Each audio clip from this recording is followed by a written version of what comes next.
Have you thought much about the last play of the last game of last season? And is there anything at all you do different on that play? Yeah, I mean, I've thought about it a lot. I'm a guy that loves to reflect. And then obviously in situations like that, something that scars you, builds a callus, you've got to go back and reflect. You've got to think about in this game, a bunch of different situations and things happen. What if it happened again? And I could easily say I wish I would have went down faster, but I think I went and got enough. So I'm not going to say I regret that by any means. The process just should have been cleaner from myself, the center, the line, the officials. Everybody could have been better and more prepared for what was going on. So I'm not going to regret that. If anything, I feel like I should have did what we did at the last play today and made a call where I'm not going to spike it. I snapped it at 1 second and just went and tried to get a Hail Mary off or get something off that gives us a chance, and then we didn't leave the play, the snap, the clock in the officials and the game clock's hands. Last thing, do you look at your chances this year as a team any differently than you've looked at your chances in the past? You're always a totally glass half full guy. You're an optimistic guy. Are you optimistic about this year? Very, very optimistic. And because of the team that we had last year and because of what we went through, the way that we've handled it moving forward, I think we're in a better position this year than we were last year. And I know some guys have gone and some guys have left and went to other teams, but that's the nature of this business. What we have built here, the core, the leaders, and mixed with a great group of young guys who are hungry to make a name for themselves and getting this league running. I feel very, very confident about where we are and excited about where we are and just ready to keep building and get this thing rolling. Mike McCarthy just left here, and he told me, he says, Dak was born to be the quarterback of the Dallas Cowboys. And a lot of times when I listen to you talk, I know it's corny, but I kind of feel that way. Do you ever? It's a blessing, honestly. I grew up a fan of the Dallas Cowboys and always said I'd be a quarterback in the NFL, or I wanted to be the quarterback of the Dallas Cowboys. And so going into year 7, I'm blessed for everything that's come my way, all the adversities, pluses, minuses, everything in between that's made me the person that I am. So if it's suited to be the quarterback of the Dallas Cowboys, then God knew what he was doing, and I'm just thankful to be in this position. I'm going to make the most of my opportunity. My God, it's already year 7 for Dak Prescott, Charean. We keep getting older.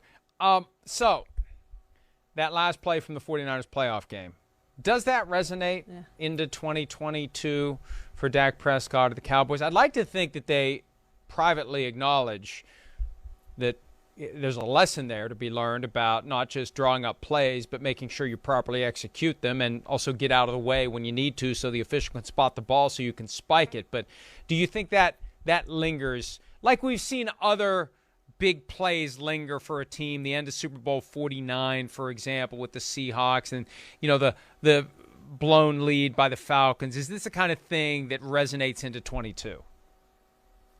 Well, I think, Mike, they've spent a lot of time looking at that play and regretting how that play played out, obviously, because it didn't give them a chance to go beat the 49ers, the only home team to lose in the wild card round of the postseason. And they thought they were better than the 49ers, and they had a chance to get to the NFC Championship game, and they didn't get there and didn't have a chance to get there because of that play. But, Mike, I think more of their season this year, and I don't know that they'll make the playoffs. I don't think they win the division. I think the Eagles are a better team. I think the Cowboys have the better quarterback, but I think the Eagles have the better roster. But with all the losses the Cowboys have had, through trades and free agency in the offseason, and then with some injuries that they've had in training camp, I just don't know that, to me, this team looks like one that's going to go and contend and give Jerry what he's been saying he would write a check for right now since 1995, when they last went to the championship game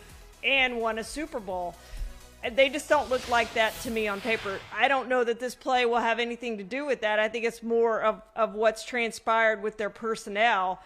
But they just, to me, don't look like the team that ended that season. I thought it was a pretty good team. I thought they had a chance to get to the championship game last year. I don't see this team as that, Mike, at least based on paper. And we've seen teams be better than we thought they were going to be. Maybe they are, but I just don't see that right now with all the losses they have in personnel. Jerry will have to take solace in his super yacht if you're going to spend that big check on something, at least you get something tangible on the back end. You've already got 3 Lombardi trophies. Here's Mike Tomlin, coach of the team that has 6 Lombardi trophies. Is it 6? It is 6. Here he is on his quarterback plan for preseason game number 2 against the Jacksonville Jaguars. In regards to the quarterbacks, we intend to play all 3 in this game. Mitch will start. Kenny will be next. And then Mason will finish it off. All 3 guys have performed well. I really think the main emphasis and the mentality regarding how we structured it this week is we just simply want to see Kenny in more varsity action. We know more about Mason. Mitch has been around the professional game, obviously. And so this is a big week for him in terms of maybe getting in the first half of this game. And I would imagine getting an opportunity to see frontline defenders for Jacksonville. And so I'm excited about those guys continuing to work and lead and make plays and take care of the football, all the things that we value. Varsity action for Kenny Pickett. Look, they're trying to, I think, number 1, see what he does in those settings, but also, number 2, if you are considering going with Kenny Pickett either week 1 or at some point after that, you need to have the locker room behind you. Now, Mike Tomlin does a good job of controlling the locker room, but still, one of the reasons he's in control of the locker room is he understands the heartbeat of the locker room. He knows what the players think. He knows what they expect. He knows who they regard to be the guy who gives them the best chance to win. Players aren't interested in a long-term project.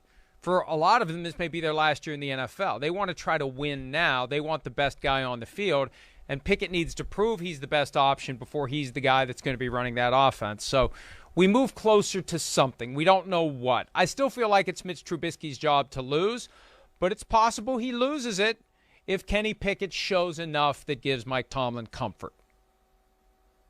Isn't this something, Mike? I mean, they talk about having a quarterback battle, but that quarterback battle was between Mitchell Trubisky and Mason Rudolph, and now Mason Rudolph is the third guy. And I do think that's a clear message. I don't think this is just wanting to see him in varsity action. I do think clearly Mason Rudolph is the third guy, and it's not a surprise to any of us. I don't think it's a surprise to anybody.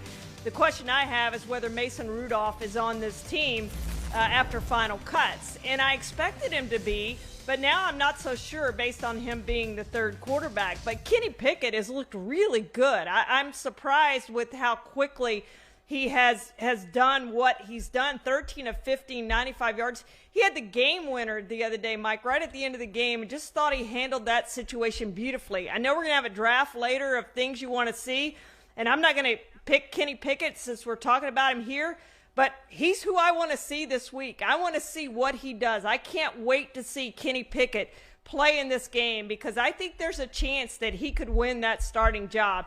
I think Mitchell Trubisky's underrated, but Kenny Pickett has looked far better than I thought he would look at this point in his career so far. Mason Rudolph got a $2 million signing bonus to re-up with the Steelers for this year. I doubt he gets cut, but I think he's a guy who could be traded. That's something to keep an eye on as we get closer and closer to August 30 when the rosters go from 90, actually 80 at that point, down to 53. All right, here's Robert Saleh, Jets head coach, on who will start at quarterback week 1 just a day after Zach Wilson had arthroscopic surgery on his knee. If Zach is ready to go, he's gonna be the week 1 starter. If he's not, then Joe will. That's no secret. But again, we're going to take it by how Zach looks, how he feels, how he moves, what the doctors tell us, and whenever that moment is, he's stepping on the football field. That's a new look for Robert Saleh. He's got 3-day beard that extends to his head. I've never seen that before. That's pretty good. That's pretty good. Look, of course, they'd like to hold out hope for Zach Wilson to play. They've said he's not going to play until he's 100%. They have faith in Joe Flacco. You look at their schedule. I mean, they start with the Ravens. I don't think it matters against the Ravens. And we've put that schedule up all the time. And I'm sorry, Jets fans. There it is again. That left column. Holy crap. Couldn't we have gotten the Bears or the Lions or the Jaguars at some point in those first few weeks? That is murderer's row for the Jets. They have pissed somebody off at 345 Park Avenue the past couple of years with all their tough games early. So I think you just make sure that that Wilson is completely healthy. And if you have to go with Joe Flacco for a week or two, so be it. Because at the end of the day, it's not going to make much of a difference. No, and I think Joe Flacco probably wants to play against the Ravens, and that would be, Mike, you think about all the quarterbacks we have going back to play their former teams that week, and I may miss some. I know we have at least 3, Baker versus the Browns, assuming he wins that job, and we all expect him to. Russell versus the Seahawks, and now Joe Flacco could be playing against his former team in week 1. So they're not going to miss much with Joe Flacco if it's a game or two. You know, I think this year is really important for Zach Wilson, but if he's out 1 or 2 games based on that schedule, I don't expect the Jets to make the playoffs. This is really a chance for Zach Wilson to get some more experience. And they think he's their franchise quarterback, and they'll get another season to find that out. But you don't want to rush him back there too soon, especially with the schedule they face. I think it's Joe Flacco week 1. Hi, I'm Mike Tirico, and thanks for watching.